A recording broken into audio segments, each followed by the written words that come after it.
Okay, turo ko sa inyo kung paano i-test tong oxygen sensor. Paano nyo ma-consider na sira ba siya o malfunction ba siya.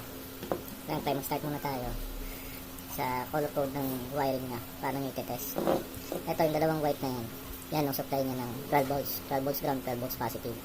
Tapos ito namang gray and ano niya, black niya. Yan yung temperature sensor niya ng oxygen.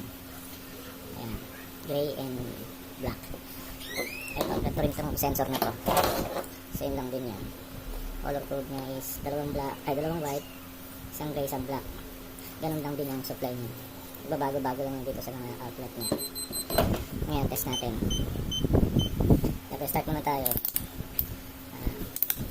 Resistance. Resistance check muna tayo. Sa white. Dalawang white. Ayan. Dalawang white. Check natin. Resistance niya. 9.7. 9.7. Isa naman. Pares working to.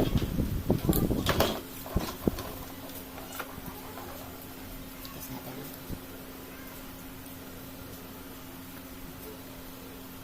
13.7 ohms. Okay.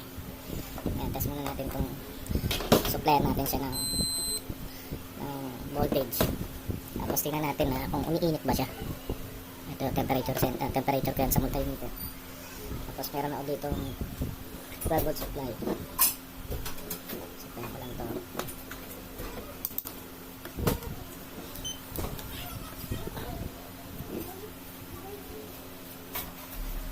Capacity. Ayan. Set ko lang ito ng temperature.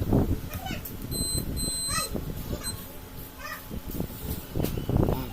Naka 37 Celsius na yan. 38 tumataas. 39 40 43 44. Ibig sabihin umiinit to itong oxygen sensor niya. Ayan, sa ibabaw nyo naman may ohms din yan sa ito, black and yellow. Salamin ka, salamin. Black and gray. Ayan, tumataas din siya. Habang tumataas yung temp, tumataas din yung ohms niya. Ayan, naka 74 Celsius na itong ano.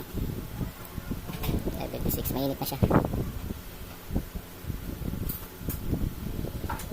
Ayan, test natin yung isa.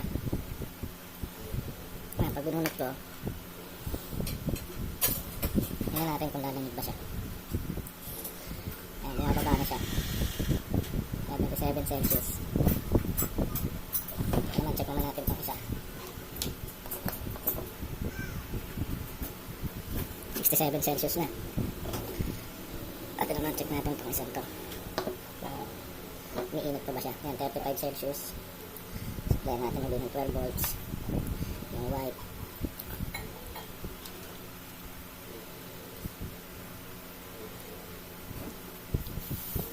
Okay. Bilis niyang tumaas eh. 42 53. Okay. Yun po yung function niya ng oxygen sensor. Umiinit po siya.